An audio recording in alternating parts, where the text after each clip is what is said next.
Hello and welcome to tutorial number 9 of the Cambridge 1 Mastery videos.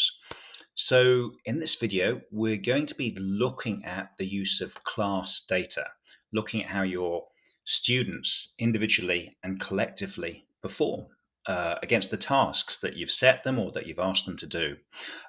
Class data is really great. It can tell you how much time and effort your students are putting into their work on the platform.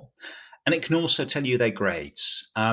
If used correctly, you'll get an insight into whether your students need help or not, and you'll see how they compare to their group as a whole. Okay, so why don't we open up our teacher account? Okay, here we go. It's Alberto Corazon again, and we're going to log in.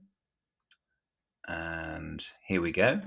We go into class 2A, the one that we created earlier in the tutorials.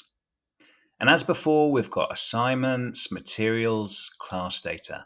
By default, you always land on class data. And this is where you find that information. So let's have a look at it and what it means. Right, so first of all, at the top, you've got class performance. This is averages of your entire class or a picture of your full class. So we've just started the course, so we've only done 1%. On average, your class has done 1% of the content. Between them, they've got 13 gold medals.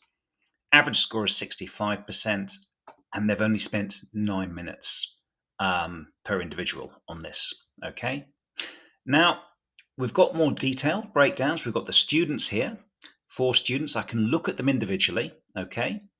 And I've got a little button here which will open up and show us more details.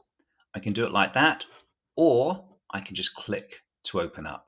Okay, so we've got Juan Fernandez here, the first one.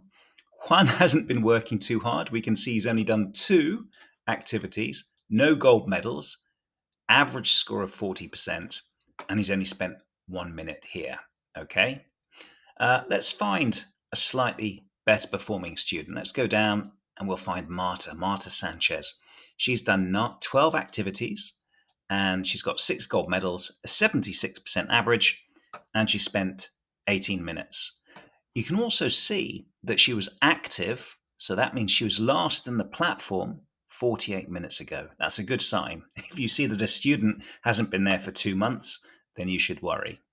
Okay, let's break down a bit, and just a little bit before we zoom right into Marta's scores. So first of all, you'll see it says 12 out of 951. Okay, that's a lot of activities, and we don't expect her to do them all. And we can see the breakdown because we can track practice extra, test and train tests, collaboration plus, students book exercises, workbook exercises.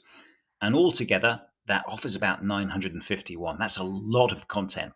But we're just really looking at practice extra at the moment because that's the main thing that we use for our homework right now. Okay, so we can see with practice extra, she's done 12 out of the 145 exercises, 6 gold medals, 76% average, and 18%.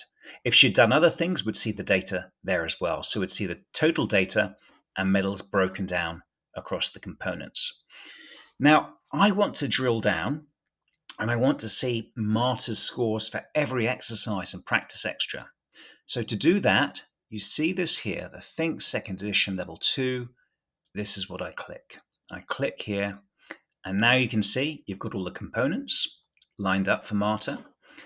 I click that to open, and now I've got it broken down to different units. So I can look at Unit 1, where you've got the different sections, practice it, master it, and the games. And I can see she's done all 6 of practice it there.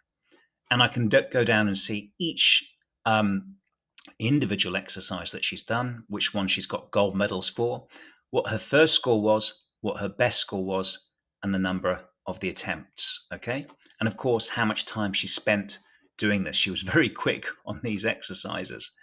With a master it was a bit more difficult.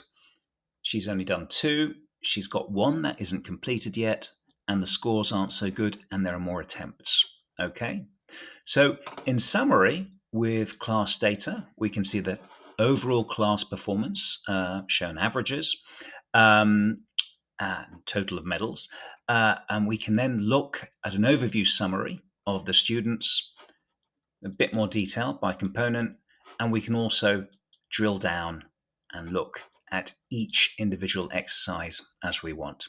Okay, thank you. That was a quick tour of the class data for teachers.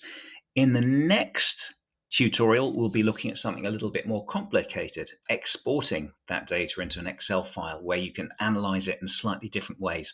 It's quite an advanced feature, but hopefully it'll be useful. Okay, thank you for listening, and I'll speak to you in the next tutorial. Thank you. Bye-bye.